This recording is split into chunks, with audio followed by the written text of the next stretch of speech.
Everyone and नमस्ते। आप सभी का एक बार फिर से स्वागत है आप सभी के अपने यूट्यूब चैनल रूहानी किस्से में। तो दोस्तों, कैसे हो आप सब?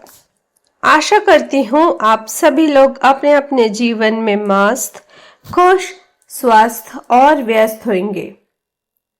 दोस्तों, आप सभी को पता है आजकल ना मेरे साथ बहुत अजीब अजीब इंसिडेंट हो रहे हैं, बहुत अजीब घटनाएं घट रही है, ऐसी कि शायद वो आप सब लोग बिलीव भी ना करो अगर मैं आप लोगों के साथ शेयर करूं तो।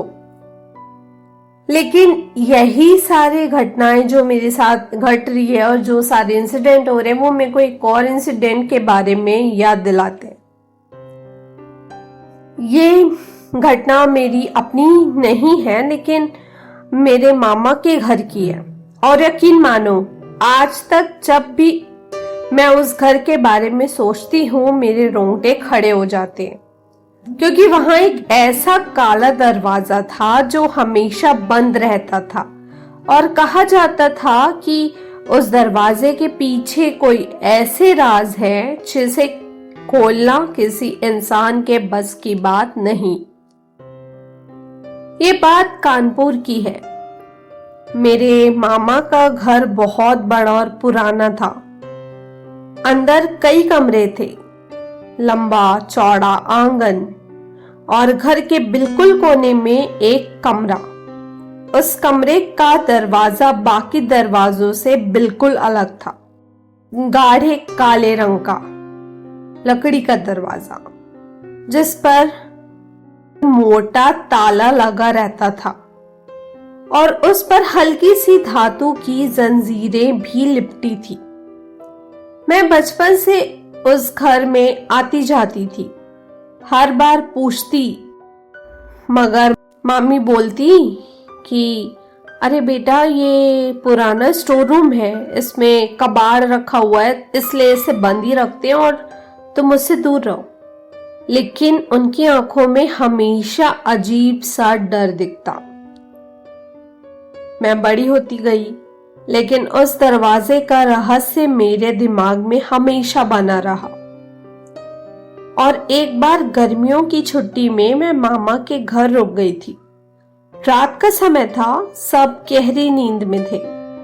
अचानक मेरी नींद टूटी और मुझे साफ साफ सुनाई दिया दरवाजे पर किसी के नाखून घिसटने की आवाज।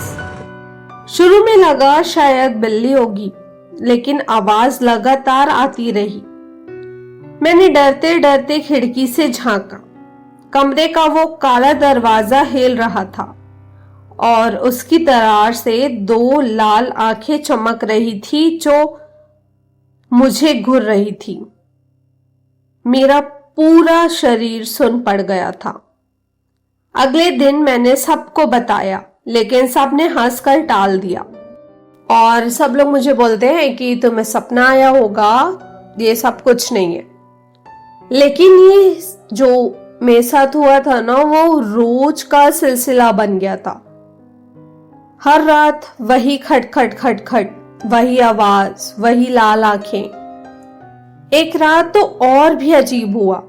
मैंने साफ सुना किसी ने मुझे नाम लेकर पुकारा, दरवाजा खोलो, मुझे बाहर आना है। आवाज इतनी ठंडी थी जैसे किसी ने बर्फ की सुइयां कानों में चुभा दी हो। अब मुझसे रहा नहीं गया। मैंने सीधे मामा जी से ही पूछ लिया, आखिर उस दरवाजे के पीछे क्या है मामा? मामा ने पहले तो चुप्पी साध ली, लेकिन फिर उन्होंने धीरे धीरे सच बताया। उन्होंने कहा, इस घर में मेरे बड़े भाई की मौत हुई थी। वो काले जादू और तांत्रिक विद्या में फंस गए थे।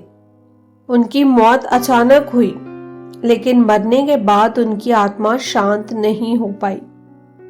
मामा की आंखें भर आई थी। वो बोले, हमने तांत्रिक को बुलाया था। उसने कई मंत्र पढ़कर उस आत्मा को इस कमरे के अंदर बांध दिया। तब से दरवाजा हमेशा बंद है, और याद रखना इसे कभी खोलने की कोशिश मत करना। उस रात मैंने कोशिश की कि मैं सो जाऊं, लेकिन आधी रात को अचानक दरवाजा जोर से हिलने लगा, जंजीर खड़कने लगी, ताला जैसे टूटने वाला हो, और फिर अंदर से वही भारी आवाज गूंजी। तुम सबने मुझे बांध रखा है, लेकिन मैं लौटूंगा और फिर कोई मुझे रोक नहीं पाएगा। मुझे लगा पूरा घर कांप रहा है। मैं पसीने से तरबतर थी और कंबल के अंदर दुबकी हुई थी।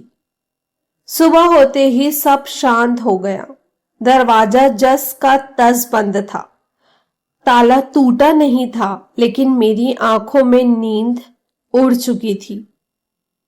आज भी जब मैं उस घर को याद करती हूं तो काले दरवाजे की वो लाल आंखें मेरे सामने घूम जाती है और मैं सिर्फ यही सोचती हूं, अगर कभी वो दरवाजा सच में खुल गया तो उसके पीछे जो बंद है या जो बंधा हुआ है, क्या वो सिर्फ इसी घर के लिए खतरा होगा या पूरी दुनिया के लिए। तो दोस्तों, इतनी ही थी जो मेरे साथ घटना घटी थी और मुझे काफी कुछ याद दिला दी।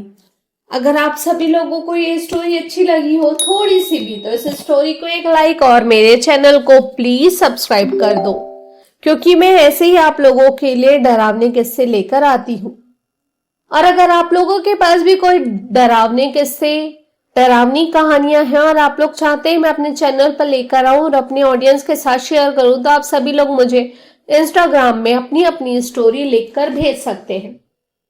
मेरे इंस्टाग्राम के पेज का लिंक मेरे यूट्यूब चैनल के डिस्क्रिप्शन में मेंशन है और साथ ही मैंने ईमेल भी अपनी शेयर की हुई है डिस्क्रिप्शन बॉक्स पे, तो आप लोग मुझे मेल भी कर सकते हो। तो चलिए, आप सभी लोगों से फिर से मुलाकात होगी एक और हकीकत के साथ, एक और कहानी लेकर, एक और सच्चाई के साथ। तब तक के लिए बाय बाय, टेक केयर, अपना खूब सारा ध्यान रखिए and thank you for watching.